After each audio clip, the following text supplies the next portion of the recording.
On vous souhaite la bienvenue à ériclatour.com. Dans quelques instants, on reçoit les gens de l'Étoile Pédiatrie sociale en communauté du Haut-Richelieu avec sa fondatrice, le Dr Sonia Péloquin, Mme Laverrière, qui est la nouvelle directrice générale, mais aussi Stéphane Fallu, qui est l'humoriste et porte-parole, le nouveau porte-parole de l'organisme, qui tient d'ailleurs sa guignolée les 12-13 décembre. Quelques nouveautés également. Mais d'abord, parlons du redécoupage de la commission scolaire des Hautes-Rivières avec sa présidente, André Bouchard.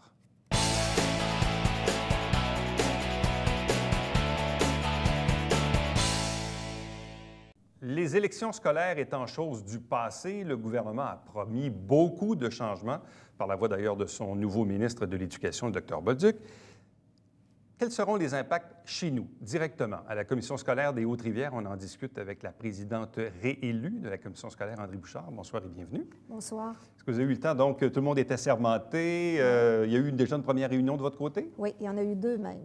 Il y a eu deux réunions publiques. La première de la sermentation, puis en plus, évidemment, la nomination, l'élection de tous les commissaires sur les différents comités. Il y en a des comités internes, des comités externes, le comité exécutif.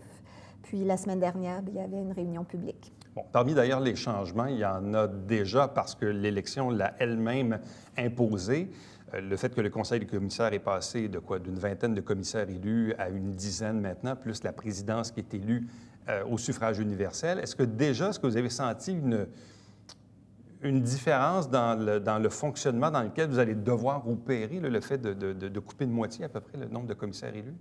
Compte tenu du fait qu'il y a, avec les commissaires élus, il y a 4 commissaires par an, ça fait une tablée, je vais dire ça comme ça, une tablée de 15 personnes au lieu de 23. Alors, c'est 8 personnes qui manquent autour de la table du conseil. Je dirais que, personnellement, je ne vois pas nécessairement de différence pour la question de la présidence de l'Assemblée.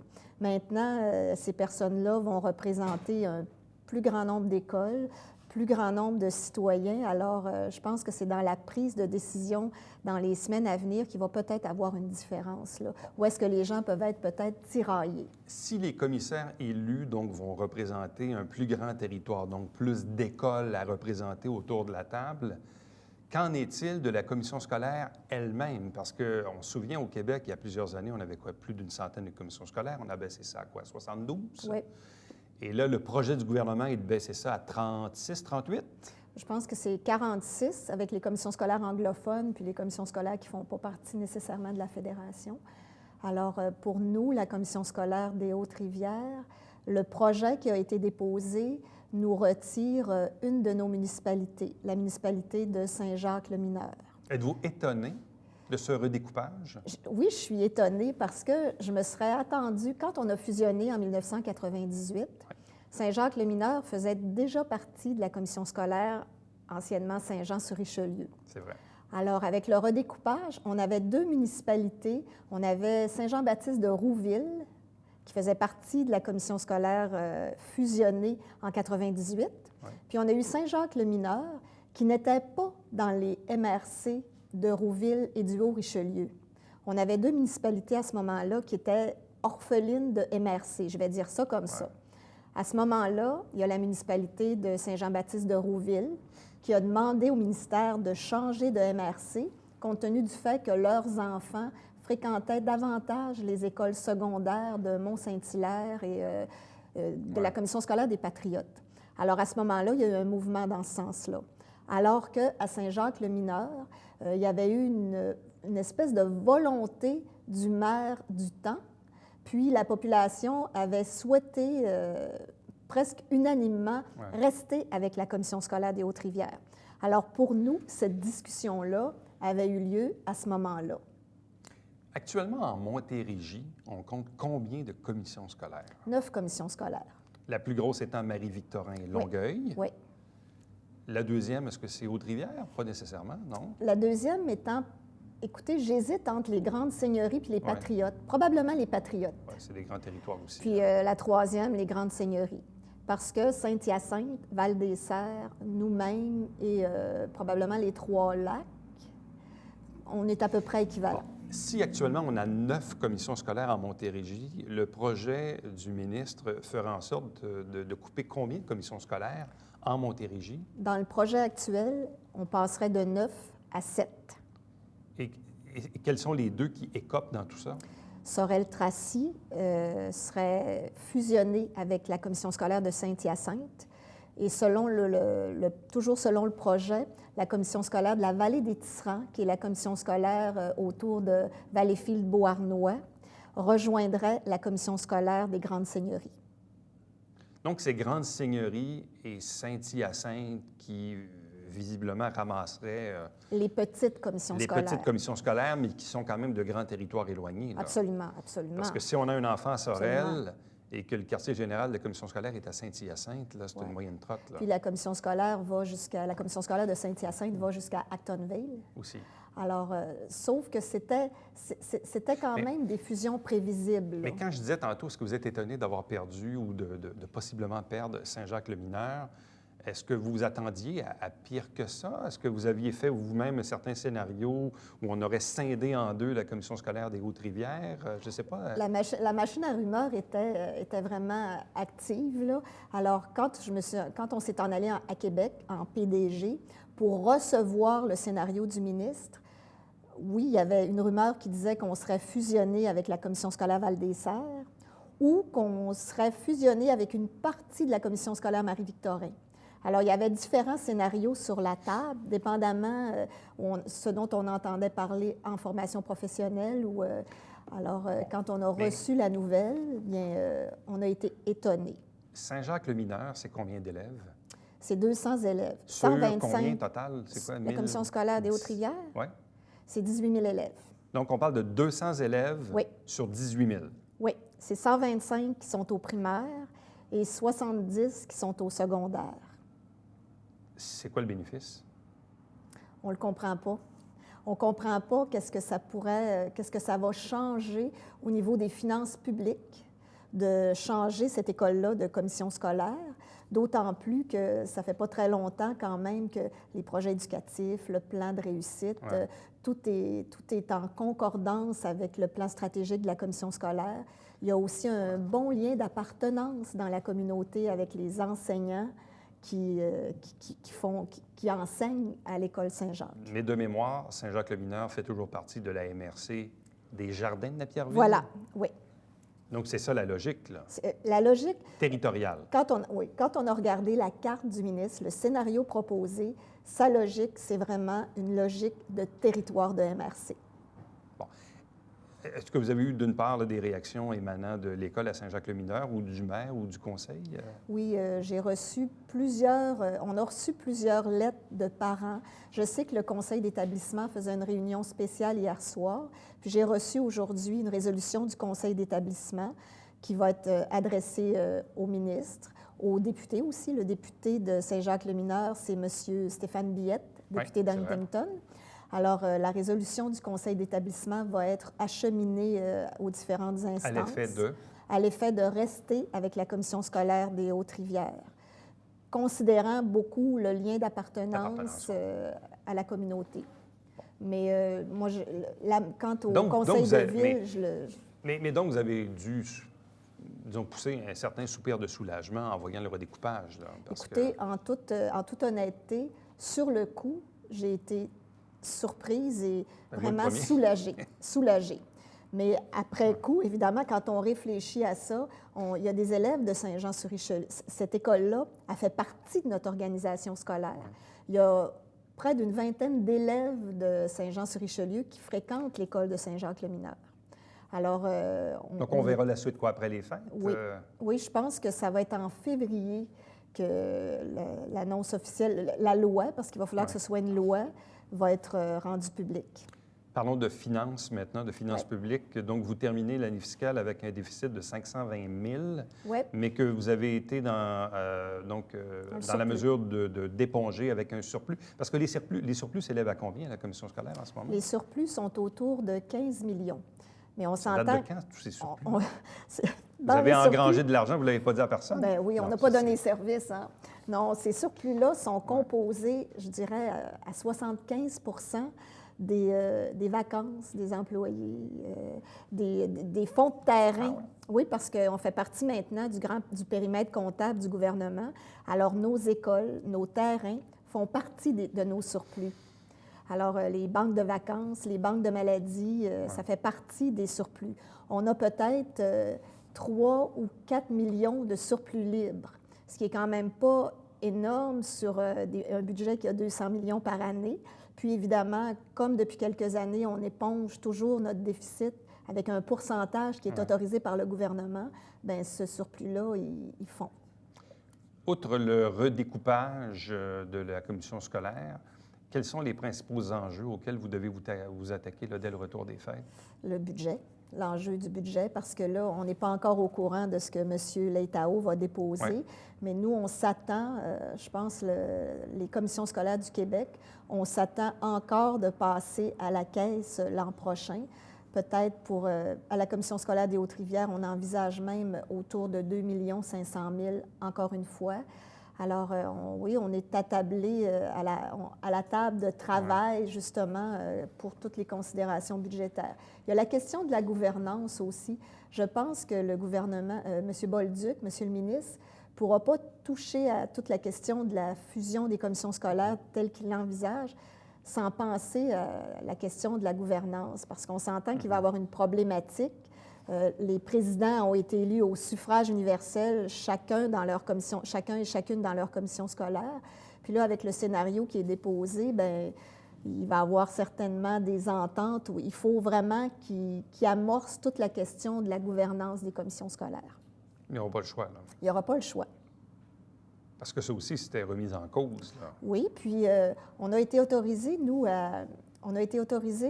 par la loi sur l'instruction publique à voter la rémunération. On a une masse salariale, les conseils de commissaires, c'est une masse salariale qui est prescrite. Puis on a été autorisés à voter jusqu'au 1er juillet 2015. Alors, il va certainement avoir des décisions qui sont prises. D'habitude, c'est pour la durée du mandat, mais là... Êtes-vous de celles qui pensent que le gouvernement serait tenté de fusionner les élections scolaires avec les municipales dans 3 ans? J'aimerais ça. Je ne sais pas s'il va être tenté de le faire, mais je pense que ce serait une bonne idée de le faire. Ce serait une bonne idée économique, puis ce serait une bonne idée pour la démocratie. Madame Bouchard, merci beaucoup. C'est moi qui vous remercie. Bon mandat. Merci. Restez avec nous, puisqu'au retour, on vous parle de quelques nouveautés, puis évidemment de la guignolée de l'Étoile Pédiatrie Sociale du Haut-Richelieu.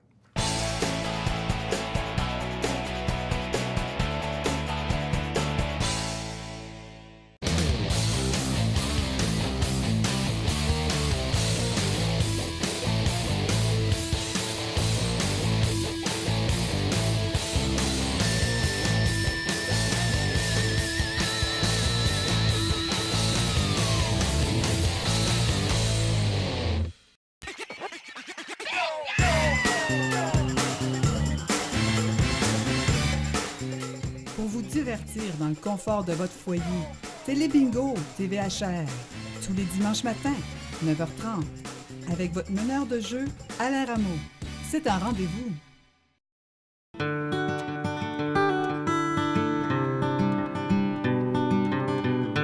Coulisses Bêta, version 3.0, de retour l'hiver 2015.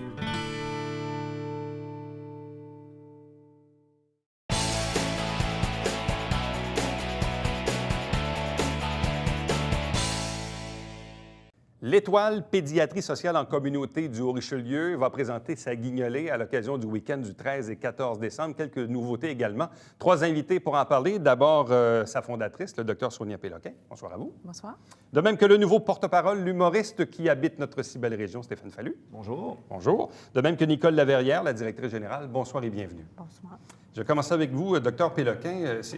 J'avais une question en tête avant de commencer l'entrevue. Ça fait quelques années qu'on vous reçoit. Ça fait combien d'années que ça existe, au juste? En fait, c'est notre 6e guignolée. Donc, on a commencé à avoir des enfants, en fait, à la fin de l'année 2009. Fin 2009? Oui. Êtes-vous surprise, étonnée, emballée par l'ampleur du projet? Parfois, c'est le premier 5 ans qui est dur à passer au travers pour un organisme à but non lucratif. Dans quel état d'esprit êtes-vous 6 ans plus tard? Je suis vraiment heureuse de voir que, justement, on a pu traverser l'étape de s'implanter dans la communauté, de se faire connaître et de pouvoir desservir les enfants. et de passer maintenant à une étape où on veut développer davantage. Donc, c'est des nouveaux défis, c'est très emballant. Et quand, au départ, j'avais rêvé ce projet-là, bien, j'espérais qu'il arrive de cette façon-là et ça a suivi son cours tel que je l'espérais. Bon, évidemment, ce centre pédiatrique, pédiatrie sociale, l'Étoile, est inspiré du mouvement du docteur Julien à Montréal, qui existe depuis nombre d'années. Et la guignolée également qui en découle fait partie un peu là, de cette même inspiration. Oui, la guignolée se tient en même temps, finalement, pour tous les centres qui sont actuellement actifs au Québec. Et c'est le moment, justement, d'aller prendre le pouls de notre communauté et voir à quel point elle nous connaît, elle nous soutient, pour voir jusqu'à quel point, là, on a avancé dans notre développement. Bon, parlez-nous de votre nouveau porte-parole. Comment l'avez-vous déniché? Grâce à Nicole, en fait. Nicole est arrivée depuis quelque temps à la direction générale et a donné un fier coup de pouce. Et donc, c'est elle qui a fait les démarches à ce niveau-là. Donc, Mme Laverrière, donc c'était un besoin pour vous donc 5-6 ans plus tard, de se doter d'un porte-parole pour l'Étoile? Oui, d'avoir quelqu'un qui puisse nous représenter, qui ait de l'intérêt aussi pour le projet, pour les enfants, pour la pédiatrie sociale. Alors, Stéphane était vraiment la personne toute désignée. Puis, quand on l'a appelé, bien, il nous a dit oui avec beaucoup de gentillesse. Puis, comment ça s'est passé, Stéphane? Non, elle m'a rejoint des amis en commun qui m'avaient déjà parlé du projet l'année passée. Mais moi, j'habitais à Montréal, à Hochelaga avant, j'ai encore un condo là-bas. Alors, je connaissais un peu le docteur Julien. J'avais déjà été donner des sous, ramasser un peu d'argent. Et puis, je m'intéresse beaucoup aux causes qui touchent les enfants, mais les enfants qui ont de la difficulté, avec les parents aussi. Ouais. J'ai été visiter le centre. J'ai vu un endroit que j'ai été agréablement surpris, je veux dire, par toute l'aide qu'on peut offrir aux gens de la région. Puis, de ce temps-ci, je pense qu'on en a besoin, pas juste dans le temps des fêtes, mais je veux dire, dans le temps économique qu'il y a présentement. Alors, moi, je me suis dit, bien, gars, là, je vais me trouver une cause pour les prochaines années que je veux m'impliquer. Puis ça va être elle. Puis alors, je suis hyper content. Ouais. Est-ce que tu te cherchais une cause ou c'est la cause qui t'a trouvé, finalement? C'est la cause qui m'a trouvé, parce que je cherche pas nécessairement, parce que, je veux dire, j'ai pas fait de démarche non plus. Mais moi, ça fait plusieurs années que je m'implique auprès des jeunes ADPJ de la région de Montérégie. Puis là, je dis, bien, je vais retourner dans mon coin aussi, tu sais, dans ma ville. Puis je pense que c'est important. Tu sais, quand tu habites quelque part, moi, j'aime ça m'impliquer où j'habite. Fait que je trouve que c'est une cause qui est vraiment, en tout cas, qui me touche beaucoup. Peut-être parce que j'ai des enfants aussi. Qui sont là d'ailleurs, qui sont assis tranquilles là-bas. Ils sont très calmes. Ils sont très, très calmes. Très calmes.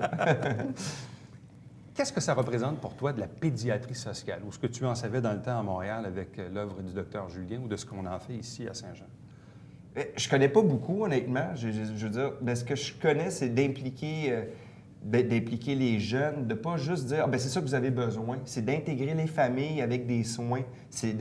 Pour changer des comportements aussi. C'est pas juste des fois, on va vous donner de l'argent parce que vous manquez. C'est d'apprendre aussi à changer des habitudes de vie.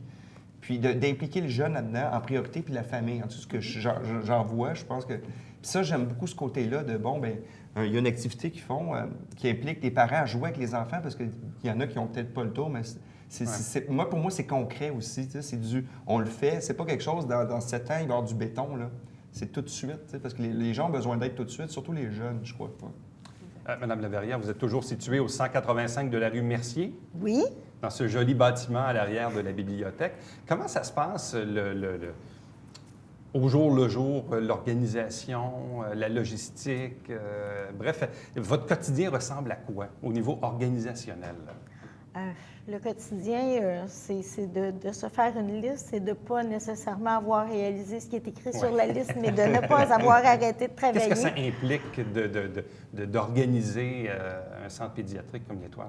Bien, il y a les intervenantes là, qui offrent vraiment le service directement à la clientèle, que ce soit les parents, les enfants. Bon, il y a des psychoéducatrices qui travaillent à l'Étoile, une travailleuse sociale, des éducatrices spécialisées. Donc, il y a des activités qui sont organisées pour les enfants. Il y a le suivi avec les parents là, sur les différents volets, que ce soit psychologique, médical. Il y a ce suivi-là. Puis pour mon quotidien, moi, c'est la recherche continuelle de financement, de produits, de services. Et on a aussi une centaine de merveilleux bénévoles qui travaillent avec nous sans relâche. Donc ça, on est très privilégiés. De quelle façon êtes-vous financé actuellement? Il n'y a aucun financement public. Aucun public? Aucun public. Donc, c'est que de l'autofinancement des partenaires qui croient en nous et qui nous offrent des sous. Donc, même si l'Étoile a 6 ans cette année, sa santé est toujours fragile.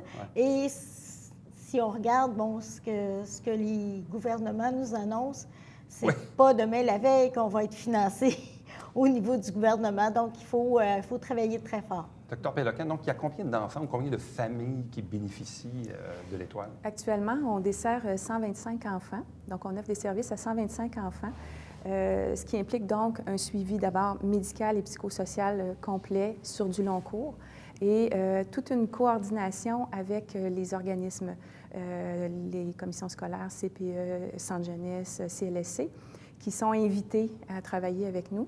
Et aussi, donc, on travaille de concert beaucoup avec ces gens-là. Est-ce qu'il y a une liste d'attente? De quelle façon les gens peuvent-ils s'inscrire? Quels sont les critères d'admissibilité pour être accueillis à l'Étoile? Oui, malheureusement, il y a une liste d'attente. On essaie de faire en sorte que les gens restent le moins longtemps possible sur cette liste-là. Ils peuvent venir d'eux-mêmes, les familles qui ont des besoins, mais souvent aussi, ils vont être référés par des partenaires de la communauté. Donc, les critères étant surtout la vulnérabilité socio-économique. C'est le principal critère, mais on a aussi pour le moment un périmètre qu'on dessert au centre-ville. On n'a pas la possibilité pour l'instant d'aller à l'extérieur de ça et on doit respecter un contexte de proximité pour être à même de bien desservir et avoir un impact réel. Quelle est la différence entre, prenons l'exemple type d'un enfant qui habite le quartier ici du Vieux-Saint-Jean, dont les moyens financiers sont relativement limités. C'est quoi la différence entre aller visiter son pédiatre une fois par année et aller au Centre L'Étoile? Quelle est la différence du service entre aller voir son pédiatre traditionnel, disons? Bien, d'abord, l'approche, on est dans une clinique où ça ressemble à une maison, une cuisine pour faire les rencontres et tout ça. Une grande ouverture, une grande souplesse pour les rendez-vous, une invitation à élargir les personnes présentes pour les rencontres et beaucoup d'activités qui sont offertes aux enfants pour les soutenir dans d'autres contexte de leur développement.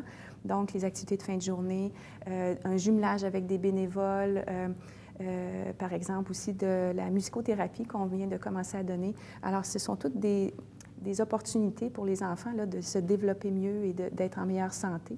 Donc, c'est vraiment très, très global comme approche.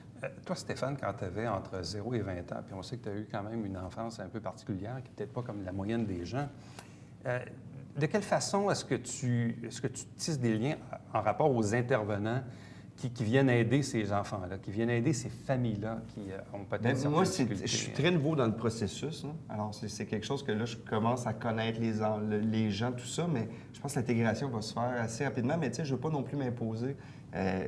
Non, mais c'est vrai d'arriver en faisant comme salut.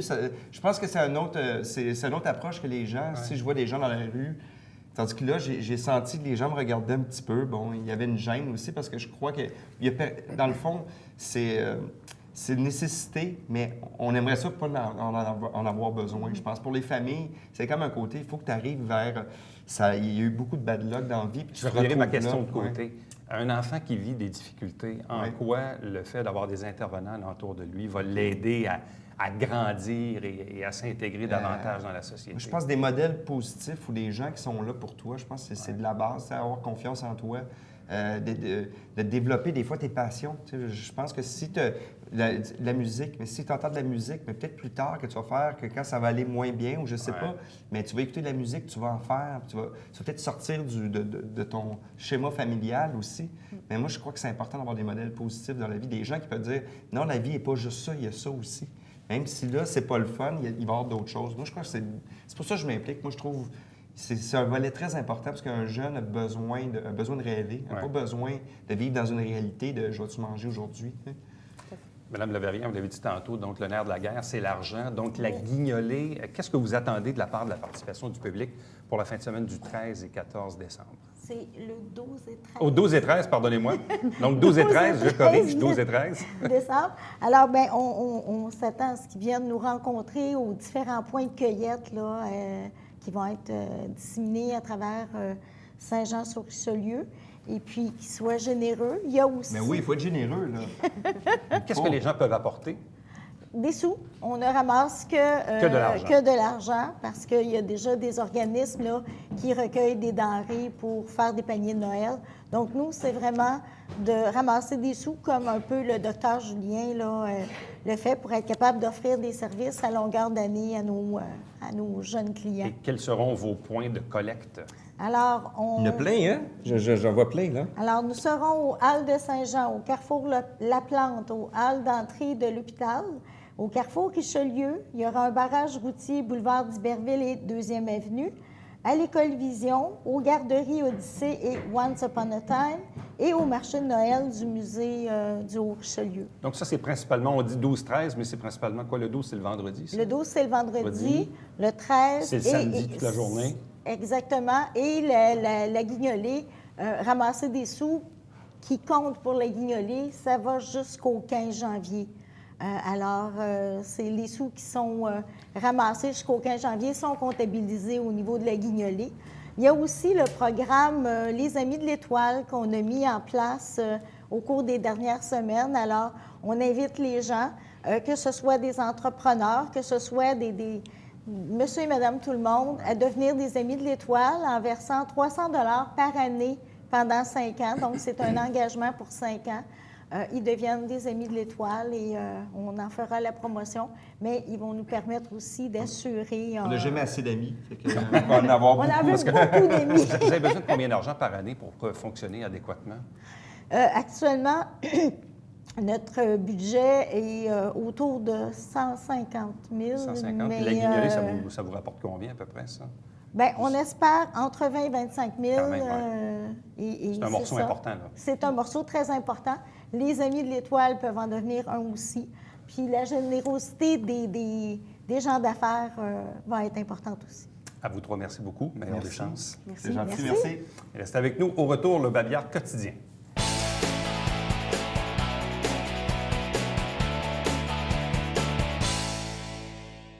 C'est encore le temps de s'inscrire pour les activités du service des loisirs et bibliothèques de la ville de Saint-Jean-sur-Richelieu. Saison hiver 2015, vous pouvez le faire en ligne, www.sjsr.ca. À chaque semaine, on vous présente des extraits du Conseil de ville via l'émission Saint-Jean-sur-Richelieu. Vous avez la grille horaire à l'écran. Télébingo, 3 500 $ en prix chaque semaine, tous les dimanches matins, 9h30 en direct ici même au câble 9. Ne pas confondre avec le 609. Pour connaître la liste, allez sur le site Internet ou vous téléphonez au 358-1912. Et si vous désirez me joindre directement par courriel, Éric Latour à commercial tvhr9.com. À demain. Bye bye.